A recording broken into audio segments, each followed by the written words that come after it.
Hey, PFR Nation, this is Kevin Lau, your host of the Planning for Retirement podcast. And today we're going to be talking about catch up contributions for things like 401ks, 403bs, TSPs. So catch up contributions are for those of you that are going to be turning at least age 50 during the calendar year.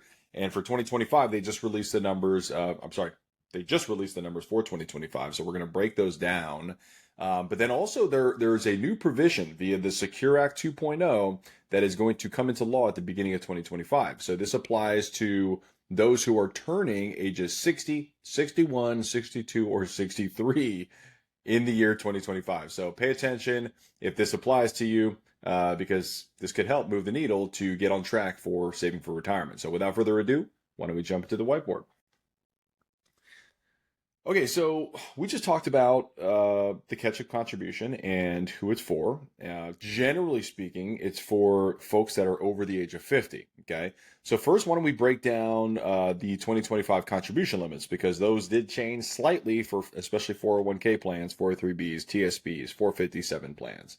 And the number for 2025 is $23,500. For traditional IRAs and Roth IRAs, the number is going to remain at $7,000. Okay. Now, for the catch-up contribution, same thing. No changes for the IRA and Roth IRA, so it's still going to be $1,000. So if you're over the age of 50, you can put in a combined $8,000. Okay. Or if you're at least turning 50 in the year 2025. From 401ks, 403bs, and TSPs, the catch-up contribution is $7,500. So in total, between these two, you can put in, or an individual can put in $31,000 into their 401k, 403b, TSP, 457b plan. And for the IRA, like we just mentioned, the total would be $8,000. Okay. So pretty straightforward, nothing earth-shattering there. Typically, we'll get some sort of cost of living adjustment, and that's what you see here with the 401k increase.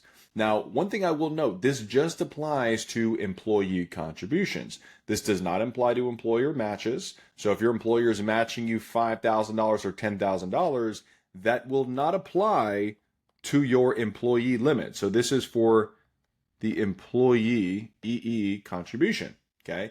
There is also something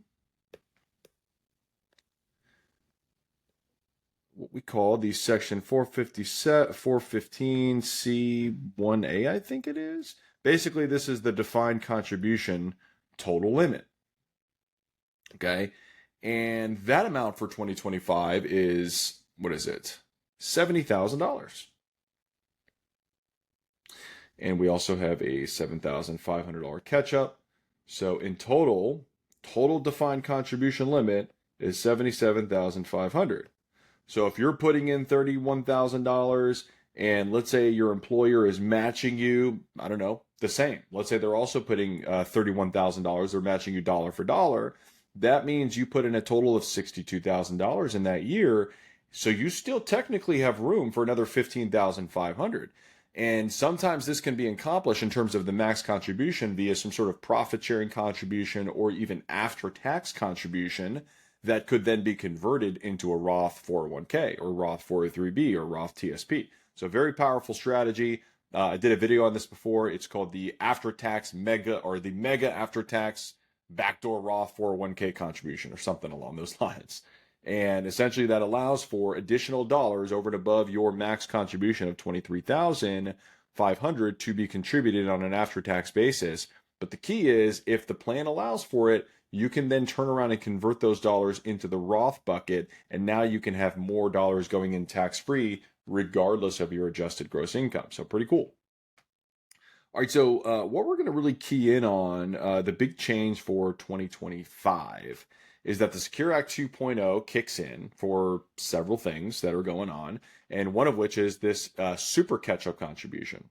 And so this applies for those that are turning ages 60, 61, 62, and 63 for the calendar year of 2025. And this will apply, going forward. So 2026, it'll be the same thing. If you're going to be turning one of these ages in 2025, 2026, 2027, unless the rule changes, you're going to be eligible for this super catch-up contribution. And that amount for 2025 is $11,250. So if you add those two up, now we get a total of $34,750 that you can contribute if you're turning one of these ages in 2025. So that kind of gives you a little bit of an extra. It gives you an extra $3,750 that you can contribute each year for those specific years. Now, what if you turn 64 in 2025? Well, you're out of luck. You're not going to be eligible for this. You're going to go back to this age 50 plus catch-up contribution. Makes a lot of sense, right? I have no idea the reason for this, but ultimately that's what it is, all right? So there's nothing for the IRAs. There's no super catch-up contribution for IRAs, but obviously this does apply to the total defined contribution limit. So if you take this amount here and add it on top of the 70,000, now you can get a total of $81,250 into the defined contribution plan, okay? So essentially what you can do is you can do a max contribution of $34,750. Whatever they're matching you, that will also apply to this 81,000. And again, if your plan allows for it, you can then make some sort of after-tax 401k contribution, and technically you can get in up to $81,250 into your defined contribution plan for 2025. Now, I hope this helps. I think, what I would suggest you do, PFR Nation, is really just, thinking through, okay, what do you need to do to adjust payroll? Okay, if you're contributing on a per pay period basis, what do you need to increase that dollar amount by, or that percentage of your salary by? And then what I really want you to do is really think through, does it make sense for you to do the pre-tax contribution, the tax deductible 401k or tax deductible 403b, or does it make sense for you to do the Roth contribution for this initial baseline amount of $23,500?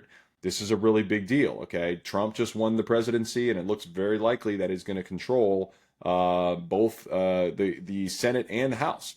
And so I'm going to make a prediction here. This is not advice, but I'm just going to make a prediction just for fun here on the YouTube, is the Tax Cuts and Jobs Act will be extended. And so much of the talk over the last 6, 7, 8 years about the Tax Cuts and Jobs Act expiring in 2026, at the end of 2025, I'm going to predict that that's going to be extended or potentially even made permanent in the tax code. So just keep that in mind, that we're likely going to continue on these tax brackets that we're in now.